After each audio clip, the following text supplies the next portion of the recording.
Hello and welcome back to my channel. Today we are going to continue chapter 2 India Climate and Natural Resources from class 7th SS semester 2. The meaning of resources: everything available in our environment which can be stored and used based on its quality, capacity and utility, and which becomes our heritage, can be termed as resource. Resources are also those that can fulfill certain aims, objectives and offer concrete solution towards problems. Anything that can be aimed at and used to accomplish human necessities also becomes a resource. The people of the earlier times were not aware of the minerals available below the surface of the soil and hence could not utilize it. That is why those minerals were not considered as resource, but these resources are very useful for the modern man.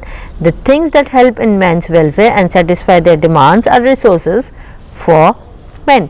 हमारे वातावरण में उपलब्ध हर चीज़ जो कि संग्रहित और उपयोग की जा सकती है, संग्रहित का मतलब जिसे हम इकट्ठा करते हैं, इसकी गुणवत्ता, क्षमता और उपयोगिता हमारी विरासत बन जाती है, यानी वो हमारे लिए बहुत ज़्यादा इम्पोर्टेंट बन जाती है, हम उसे संभाल के रखते हैं। तो इन सब चीज़ों को हम संसाधन कहते हैं।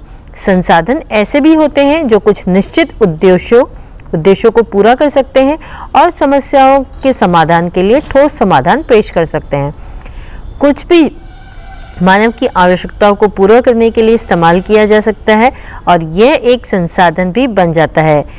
पहले के समय के लोगों को मिट्टी की सतह के नीचे उपलब्ध खनिजों के बारे में जानकारी नहीं थी और इसलिए उसका सदुपयोग वो लोग नहीं कर पाते थे, इसलिए उन खनिजों को संसाधन नहीं माना जाता था।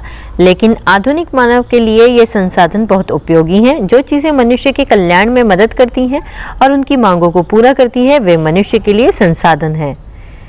Next is natural resources. Natural resources are anything that exists naturally in any environment, is easily available and useful to men. There are three types of resources: water resources, mineral resources and land resources. Natural resources का मतलब होता है प्राकृतिक संसाधन जो हमें प्रकृति से मिलते हैं। तो प्राकृतिक संसाधन हर वो चीज़ है जो किसी भी वातावरण में स्वाभाविक रूप से मौजूद है और आसानी से मिलती है और मनुष्य के लिए बहुत ज़्यादा उपयोगी है। तीन प्रकार के प्राकृतिक संसाधन हैं: जल संसाधन, खनिज संसाधन और भूमि संसाधन। First, water resources. The water resources of India include rivers, lakes, seas, etc. The rivers of India are divided into two on the basis of its origin and characteristics: rivers of northern India and rivers of southern India. तो सबसे पहले है water resources, जिसे हम जल संसाधन कहते हैं। भारत के जल संसाधनों में नदियाँ, झीलें, समुद्र आदि शामिल हैं। भारत की नदियों को इसकी उत्पत्ति और विशेषताओं के आधार पर दो भागों में विभाजित किया हुआ है। पहला उत्तरी भारत की नदियाँ और दूसरा है दक्षिण भारत की नदियाँ। तो फर्स्ट है reverse of northern India. The Sindhu, Ganges, Yamuna and Brahmaputra are the rivers of northern India. They are perennial in nature. The Ganga is also known as the Bhagirath. There is a triangular fertile plain near the delta of Ganga river. The Ganga and the Brahmaputra are major waterways of India and used for navigation purposes. तो उत्तर भारत की नदियाँ सिंधु, गंगा, यमुना और ब्रह्मपुत्र उत्तरी भारत की नदियां हैं। वे प्रकृति में बारहमासी हैं, यानी कि पूरे साल ये बहती हैं, इसमें पानी होता है। गंगा को भगीरथी के नाम से भी जाना जाता है। गंगा नदी के डेल्टा के पास एक त्रिकोणीय उपजाऊ मैदान है। गंगा और ब्रह्मपुत्र भारत के प्रमुख जलमार्ग और इनका उपयोग नेविगेशन के उद्देश्यों के लिए किया जाता है। Besides this the Jhelum, Chenab, Satluj, Ravi and Beas also flow in the north every year, devastating floods in Kosi river in the state of Bihar destroy the lives and property of the people of that area. तो इनके अलावा जो चिन्नाब है, झेलम है, सतलज है, रवि है और व्यास उत्तर में बहते हैं। हर साल बिहार राज्य में कोसी नदी में आई विनाशकारी बाढ़ उस क्षेत्र के लोगों के जीवन और संपत्ति को पूरी तरह से नष्ट कर देते हैं। Reverse of southern India. The reverse like Tapi, Narmada and Mahanadi flow down from the mountains in central India. The Narmada and Tapi flow towards the west and merge with the Arabian Sea, while the Godavari, Krishna, Kaveri and Tungabhadra flows eastward and merge into the Bay of Bengal. These rivers flow through the uneven surface of the Grung like high and slopy regions, and therefore form waterfalls. That is why these rivers are not used as waterways. They are used for irrigation purposes and in production of hydroelectricity. तो अब हम बात करेंगे दक्षिण भारत की नदियों के बारे में। मध्य भारत के पहाड़ों से तापी, नर्मदा और महानदी जैसी नदियां बहती हैं। नर्मदा और तापी पश्चिम की ओर बहती हैं और अरब सागर में विलीन हो जाती हैं, यानी कि मिल जाती हैं, जबकि गोदावरी, कृष्णा, कावेरी और तुंगभद्रा पूर्व की ओर बहती हैं और बंगाल की खाड़ी में मिल जाती हैं।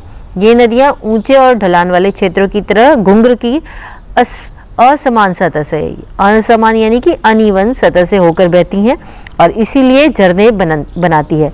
इसलिए इन नदियों को जलमार्ग के रूप में इस्तेमाल नहीं किया जाता। इनका उपयोग सिंचाई के लिए और जल विद्युत के उत्पादन में किया जाता है। तो यहाँ पे आप देख सकते हैं रिवर्स, उसके मल्टीपर्पज़ प्रोजेक्ट बताए गए हैं और बेनिफिशियरी, यानी कि यहाँ पे जैसे जो नर्मदा नदी है तो इसमें मल्टीपर्पज़ प्रोजेक्ट कौन सा है, नर्मदा प्रोजेक्ट, और बेनिफिशियरी यानी इससे किस किस को मदद मिलती है, कौन कौन से राज्यों को, तो जो गुजरात है, मध्य प्रदेश है, राजस्थान, महाराष्ट्र। इसी तरह से कृष्णा, तुंगभद्रा, कोसी, महानदी और सतलुज, इन सब के बारे में भी आपको बताया गया है। अब यहाँ पे हमारे पास है do you know about the natural lakes of India. तो स्टेट्स यहाँ पे आपको दिए हैं जम्मू कश्मीर, आंध्र प्रदेश, तमिलनाडु, ओडिशा, राजस्थान एंड गुजरात। और यहाँ पे जो जो लेक्स हैं, तो जम्मू कश्मीर में डल एंड वुलर लेक है, तो ये कैसा इसकी स्पेशलिटी क्या है, तो यहाँ पे फ्रेश वाटर लेक है। इसी तरह से आंध्र प्रदेश का कोलेरू, यहाँ पे भी फ्रेश वाटर लेक है। इसी तरह से आपको बाकी राज्यों के बारे में भी बताया गया है।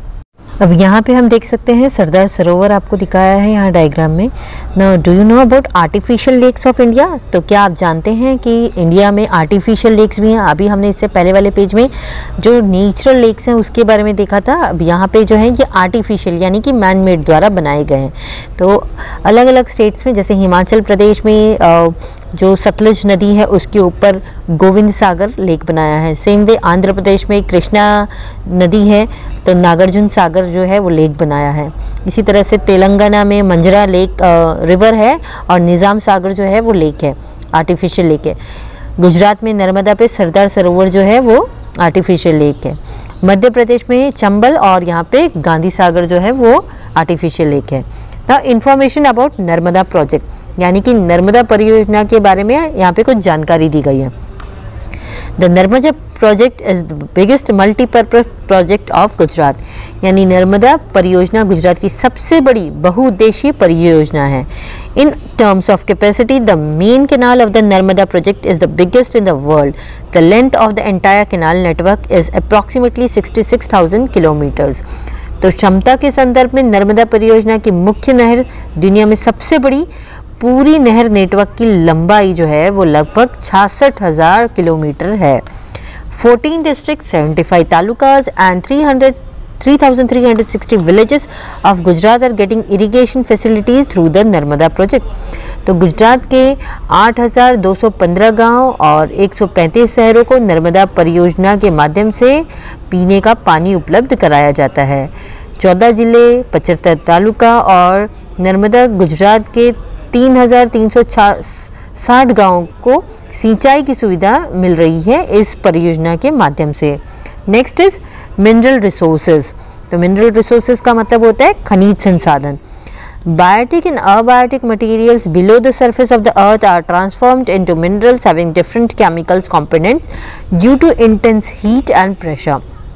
This treasure trove of minerals is formed in the core of the earth through natural processes lasting for thousands of years. Minerals below the earth are not found in their pure forms. There are many impurities present due to which they are called ores. Example, iron ore.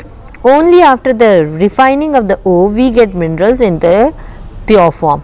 These minerals form the foundation of the economic might and prosperity of a country.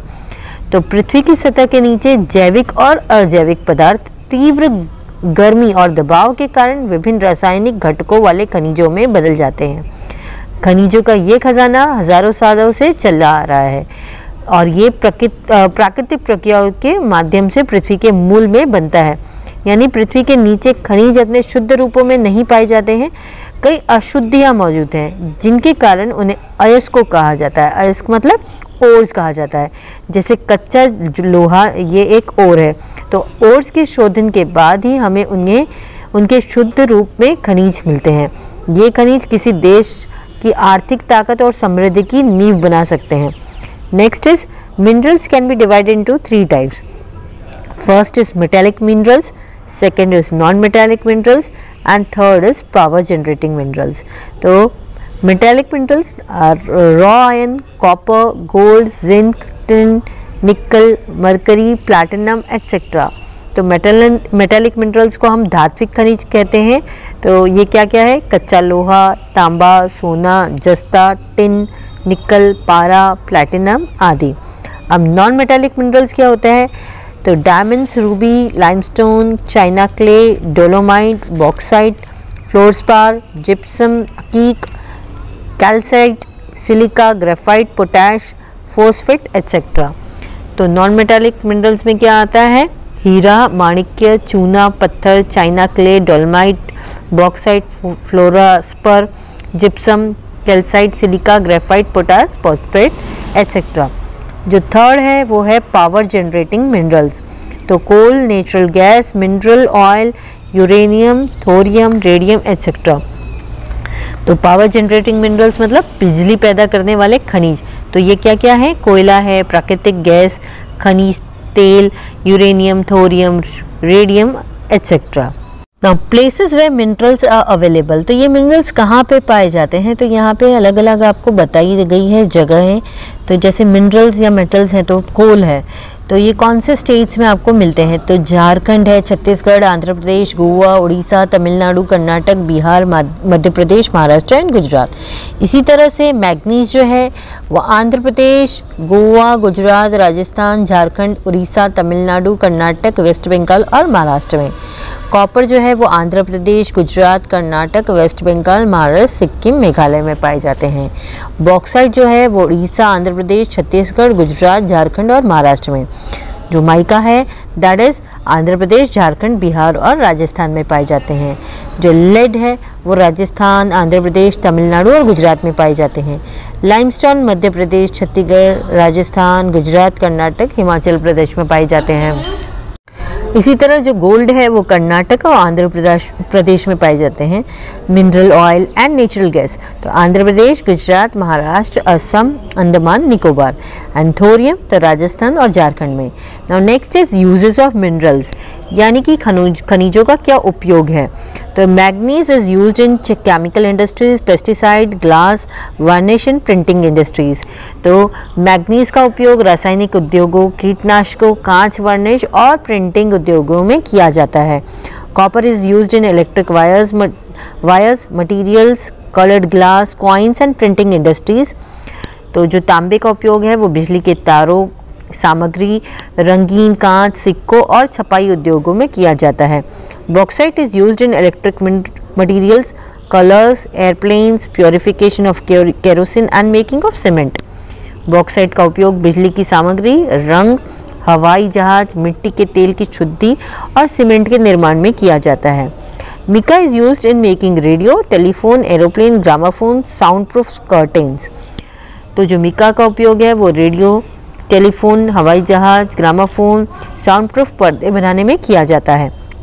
Next is fluorspar is used in mineral melting industries, plastic industries, hydrochloric acid and in making things from China clay.